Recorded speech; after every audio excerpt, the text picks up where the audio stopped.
Factory Edge is a web-based application with all of the modules necessary to run a manufacturing company. Looking at the main menu here from the homepage, we can see the primary modules: sales, purchasing, production engineering, and accounting. The sales consists of customers, and to them you'll issue quotes, convert those quotes into a sales order. Sales orders are invoiced, invoices are received, and then commissions are paid, and we can handle rejections and whatnot. Over on purchasing, we have vendors.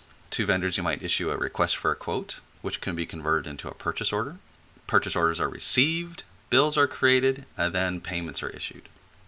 Over in production engineering, we have quite a few things, including your items. Your items are brought together in bill of material and your operations. Inventory can be adjusted and reviewed. Work orders are created. From there, you issue out instructions to the shop floor with travelers. We have ability to clock in and clock out of jobs and with barcoding capability. We do have traceability with lots and serialization, which is very important for aerospace and FDA products and medical products. And we also do have a complete accounting system with accounts receivable, accounts payable, chart of accounts, and financial reports. The home page gives you a basic summary as to what's going on. By hovering over these tiles or clicking them, you can see a quick summary of some things being brought to your attention. These are live tiles and they change based on the information on hand. Let's go through a real quick scenario of selling an item and looking a little bit at the item. I'm going to issue a new sales order. We'll pick a customer.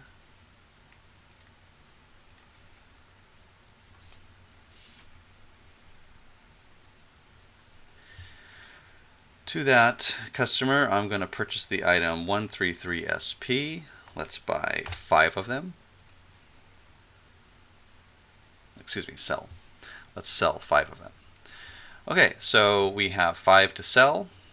We have quite a bit going on here that I won't get into all the details of, but as you can see here, we can specify the different currencies that are available. We could convert this into euros or something, and Canadian dollars, euros. We can have exchange rates and that sort of thing. All the reporting will print out correctly. We can add certifications. That's really common for aerospace. We can email this order off to them. We can print out this or many other different type of documents, like back orders or reports and whatnot. This is all done in the PDF documents and everything looks very nice. As you can see there, we have our foreign currencies showing up. Quite a few features, not more than we can discuss in just this in this short video. Alternate shipping addresses on file, this sort of thing.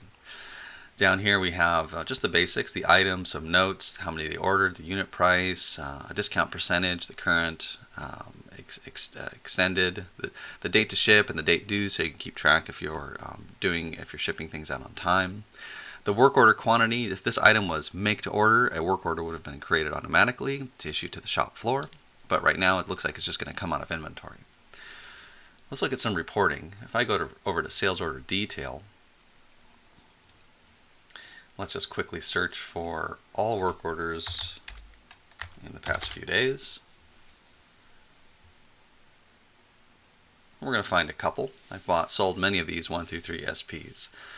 What's interesting about this report is that it's quite dynamic. Well, of course, we can sort and filter and that sort of thing, but also what we can do is we can click this columns configurator right here, and I can dynamically just recreate a new report by unchecking certain columns that I don't like.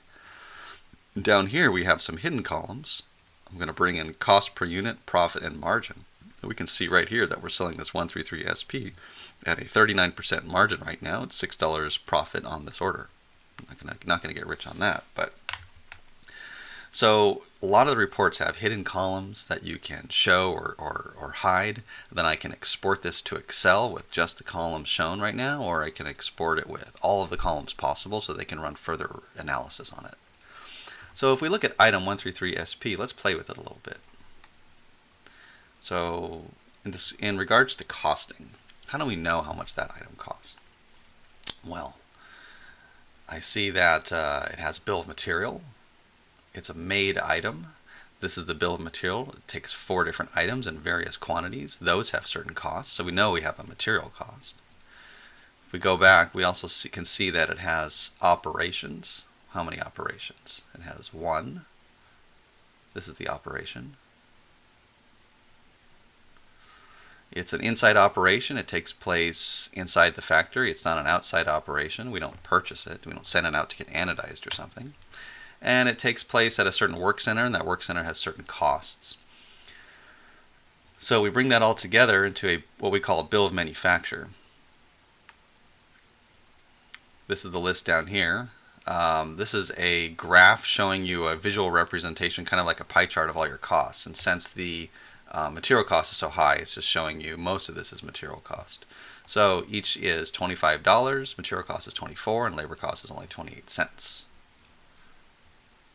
We have a cost history chart showing you a breakdown of material, outside processing, labor overhead, labor, material overhead, and this is a chart going back in the past showing you how much this has cost over time.